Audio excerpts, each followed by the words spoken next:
오늘부터 사무엘 하가 시작됩니다. 사무엘 상하는 원래 하나의 책이었으나 기원전 3세기에서 2세기 전에 로마 제국 전역에 흩어져 있던 유대인들을 위해서 히브리어 성경을 히라버로 번역을 하였는데 이때 편의상 상하로 나뉘어진 걸로 보입니다. 이 성경을 흔히 70인역이라고 부르는데요. 이스라엘 12지파에서 6명씩 뽑은 72명의 번역자들이 참여했다고 해서 그런 이름이 붙어졌습니다. 다윗은 이스라엘을 괴롭히며 하나님의 이름을 모욕하고 조롱하는 블레셋 장국 골리앗을 무너뜨린 후에 전쟁에 나갈 때마다 승전을 거두었습니다. 이스라엘 백성들 사이에는 다윗의 인기가 올라갔고 급기야 사울은 천천히요 다윗은 만만이라는 노래가 불려지게 되었습니다. 그러자 사울왕의 시기심이 발동하게 되었죠. 저는 고린도전서에 사랑은 시기하지 아니하며 라는 말씀이 한때는 이해가 되지 않았었어요. 시기라는 것이 그렇게 큰 문제가 되나 그렇게 생각이 되었었습니다. 그런데 살면 살수록 시기심이라는 것이 인간에게 아주 근원적인 문제라는 것을 알게 되었습니다. 비단 인간에게만 그런 건 아니죠. 우리 교회 이슬이는 강아지 이름인데 거의 집안에서 나오지 않아서 우리 교회 아이들이 제 우울증 걸린 거 아니야? 이렇게 말할 정도였는데요. 새로운 강아지 기부기가 오고 나서 어떻게 되었습니까? 자기도 관심 받으려고 사람만 나타나면 꼬리를 흔들고 난리가 났잖아요. 제가 어딜 갔다 와도 집에 있다가 밖으로 나와도 거의 신경도 안 썼었는데 기부기가 온 다음부터는 기부기보다 더 빨리 나와서 꼬리를 흔들고 난리 법석입니다. 하물며 동물도 이런데 사람은 얼마나 더 할까요? 교회에 어려움이 생겼다. 아마도 거의 돈 문제이거나 또 누가 누구를 시기해서 일어난 일일 것입니다. 그런데 이 시기심은 어떤 사람에게만 있는 것이 아니라 모든 사람들에게 보편적으로 다 있다는 거죠. 창세기 가인과 아벨의 이야기는 우리가 너무나 잘 알고 있습니다. 가인과 아벨이 하나님께 제사를 드렸는데 하나님이 아벨의 제사만 받으셨다는 거죠. 그러자 가인은 들판에서 아벨을 죽였습니다. 간혹 어떤 사람들은 하나님이 왜 가인의 제사를 받지 않고 아벨의 제사만 받으셨나 하는 문제에 집중을 합니다. 그러면서 정성을 다해서 예배를 드려야 한다. 이렇게 종교적인 결론을 내리죠. 그런 관점도 맞겠지만 우리는 성경이 인간에 대해 어떤 존재라고 말하는가 거기에 관심을 가질 필요가 있을 것 같습니다. 성경은 우리가 어떤 존재인지 그것을 말해줍니다. 옛날에 유나라는 4살짜리 아이가 있었는데 그 당시에 막내여서 온 교우들에게 엄청 사랑을 받았습니다. 그런데 어느 날 포항교도소 교도관님의 딸이었는데 이제 막 결혼말을 하는 정도의 아주 작은 여자아이가 왔습니다. 제가 그 아이에게 관심을 보이자 유나가 와서 그 아이를 아주 세게 밀어버렸습니다. 당연히 이제 겨우 이제 발걸음마를 하는 아이였으니까 저기도 내동댕이 쳐졌겠죠. 이것이 바로 우리가 가인과 아벨의 후손들이라는 증거가 아니고 뭐겠습니까?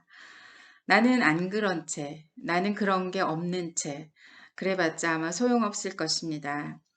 성경은 창세기부터 우리가 그런 존재라고 말하고 있고 사랑은 시기하지 아니하며 라고 아예 못 박아두고 있습니다.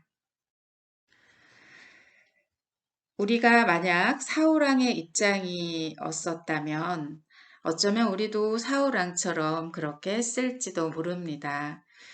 백성들이 다윗을 좋아하는 것이 셈이 나고 저거 좀 없어지면 안 되나 그런 생각을 아마 했을 수도 있습니다. 그래서 어떤 날은 나도 모르게 느닷없이 창을 던지고 그리고 뒤쫓아가서 죽이려고 했을 수도 있습니다. 그렇게 행동을 하지는 않아도 적어도 그런 생각을 할 수는 있었을 겁니다. 어찌됐든 인간의 시기심은 다른 사람을 죽이기까지 하는 엄청난 불행의 그 화근이 된다는 것을, 또 다른 사람의 인생을 고통으로 몰아넣는다는 것을 우리는 가인과 아벨을 통해서, 또 사울왕과 다윗을 통해서 절실하게 깨닫게 됩니다. 시기는 하는 사람이나 당하는 사람이나 다 같이 고통인 거죠.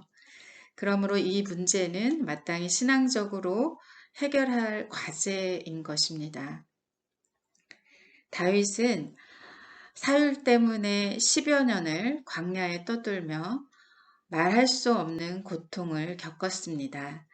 때로는 미친 채 하기도 하고 정말 맘 편히 잠들 수 없는 세월을 살다가 결국은 원수의 나라 블레셋으로 망명까지 하게 되었습니다. 그런데 오늘 그 사울이 죽었다는 소식을 다윗이 듣게 됩니다. 옷은 찢어지고 흙먼지를 뒤집어 쓴 한 아말렉 청년이 헐레벌떡 달려와서 이스라엘이 블레셋에 대패했고 사울과 요나단이 죽었다고 전해주었습니다. 아말렉 청년의 말인즉슨 자기는 이스라엘 진영에 속해서 전쟁을 하였고 블레셋에 패하여 간신히 도망을 나왔다는 것입니다. 그러나 다윗은 이 아말렉 청년이 석연치 않았습니다. 그래서 5절에 보면 사울과 그의 아들 요나단이 죽은 줄을 내가 어떻게 아느냐 이렇게 질문을 합니다. 그러자 아말렉 청년이 내가 우연히 길보아 산에 올라갔다가 이렇게 말을 해요. 그러니까 금방 거짓말이 탄로난 것입니다. 방금 전에는 전쟁에 참여했다가 도망쳐 나온 것처럼 얘기했는데 다시 질문을 하니까 우연히 길보아 산에 올라갔었다라고 합니다. 이는 자신이 이스라엘 군에 소속된 군인이 아니라 전쟁터에 다니면서 죽은 병사들의 소지품을 훔치는 사람이라는 것을 스스로 드러낸 것입니다. 거짓말은 계속됩니다. 사울이 크게 부상당한 채로 창에 기대어 있고 블레셋은 사울왕을 추격하고 있었는데 사울왕이 아말렉 청년을 보고는 너무 고통스러우니 죽여달라 요청을 하였고 자기가 보기에도 사울이 살지 못할 것 같아서 그의 요구대로 죽이고 사울의 왕관과 팔에 있는 고리를 빼어서 이렇게 가져왔다는 것입니다. 아말렉 청년은 다윗에게 왜 이런 거짓말을 하고 있는 걸까요? 이 청년은 시대를 잘 알고 판단도 빠르고 행동도 빨랐습니다. 그야말로 계산이 척척되고 머리가 팽팽 돌아가는 사람인 거죠. 자, 이제 사울의 시대는 끝장났다. 다윗의 시대가 되었다. 그런데 다윗은 누구인가? 사울의 미움을 받아서 10년을 도망자로 살아야 했던 사람이다. 사울왕은 다윗의 철천지 원수다. 사울의 죽음을 누구보다도 기뻐할 사람은 바로 다윗이다. 그리고 이 다윗은 바로 차기 왕위에 오를 사람이다. 그러니 다윗에게 가서 내가 사울왕을 죽였다고 하면 큰 상을 받을 것이다. 이렇게 생각했기 때문에 전쟁에 참여했던 것처럼 옷을 찢고 흙먼지를 뒤집어 쓰고 사울왕의 팔찌와 왕관을 가지고 다윗에게로 달려와서 자기가 사울을 죽였다고 한 것입니다. 우리 주변에도 이런 사람이 있을까요? 처세에 능하고 줄도 잘 서고 행동도 빠르고 그런 사람. 뭔가를 얻어내기 위해서 거짓말도 일삼는 사람. 그런 사람이 주변에 있으면 정말 힘들겠죠. 그러나 성경은 그런 사람들의 결말이 어떠하다는 것을 우리에게 보여줍니다. 그래서 우리는 또 인내를 가지고 또 그런 사람을 만나더라도 참아낼 수 있는 거겠죠. 아말렉 청년은 다윗이 사울왕의 죽음을 기뻐하며 자기에게 상을 내릴 것이라고 생각했지만 다윗은 감히 내가 하나님의 기름 부은 사람을 죽였다는 것이냐? 이러면서 아말렉 청년을 죽였습니다. 그리고 사울왕과 이스라엘 사람들의 죽음을 슬퍼하며 울면서 금식했다고 합니다. 자신의 대적이 쓰러졌을 때 내심 쾌재를 부르는 것은 아마도 인간의 보편적인 본성일 것입니다. 그런데 다윗은 그런 본성대로 사는 사람이 아니었습니다. 이것이 다윗의 위대함이겠죠.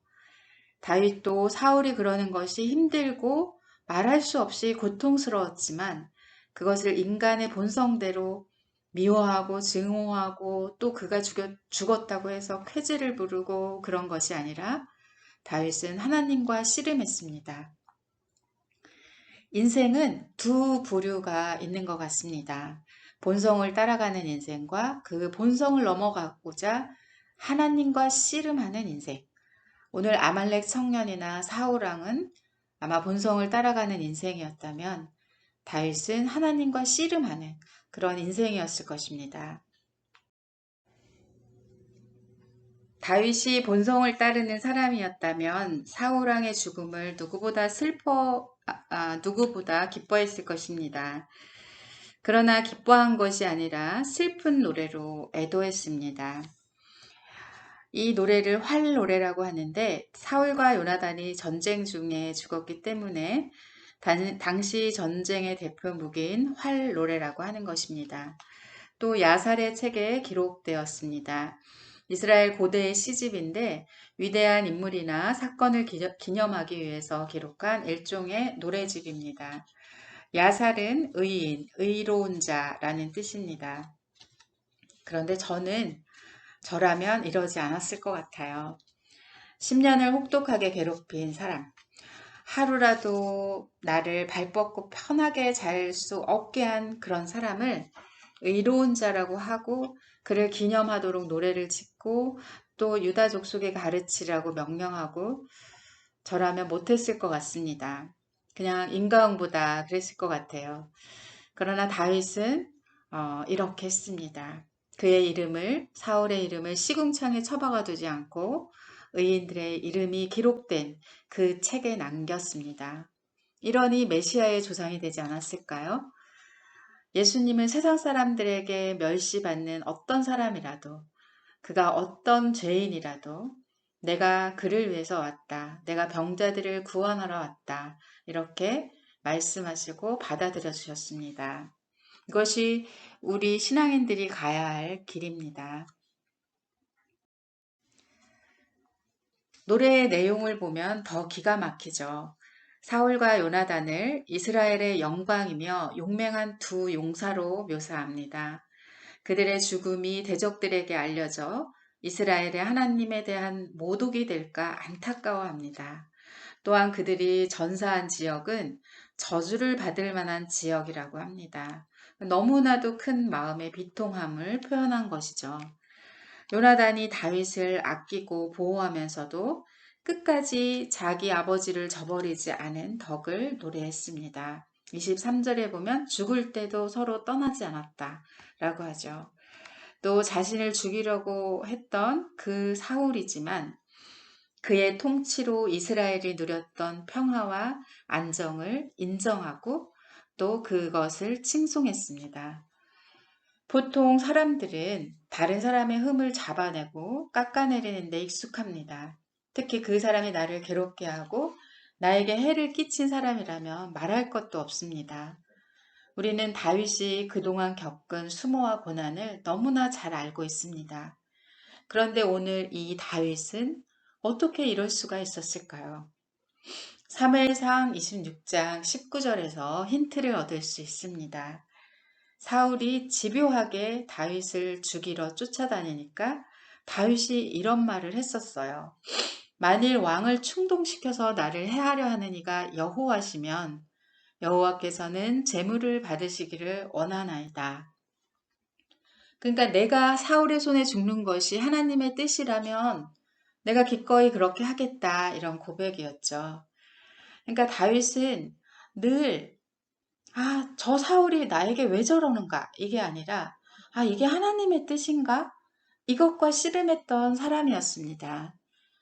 그렇기 때문에 오늘 다윗이 이 사무엘하 1장처럼 이런 사울왕의 죽음을 슬퍼하고 또 애가로 그것을 표현할 수 있었을 것입니다.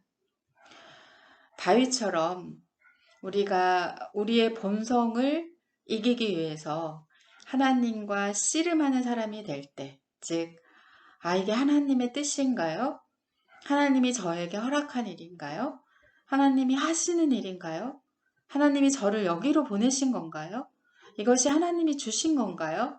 이렇게 우리가 하나님과 씨름하는 사람이 될 때, 우리도 다윗과 같이 원수라도 사랑하고, 나를 죽이려고 하는 사람까지도 긍휼하게 여기고, 또 나에게 닥쳐오는 어떠한 고난과 어떠한 어려움도 능히 신앙으로 극복할 수 있는 그런 복 있는 사람이 될 것입니다. 오늘 사무엘하 1장에서 우리가 사울이라는 한 사람의 죽음을 둘러싸고 완전히 다른 두 사람의 인생을 만났습니다. 아말렉 청년처럼 인간의 본성을 따라 결국 망하게 되는 그런 인생과 또 하나님과 씨름하여서 아름답고 숭고한 존재로 거듭나지는 그런 인생입니다. 야곱이 들판에서 하나님과 씨름해서 새 이름을 얻었듯이 다윗이 또 그랬듯이 우리 푸른마을 가족들도 우리 모두의 인생도 이 신앙의 아름다운 반열에 기록되어지기를 소원합니다.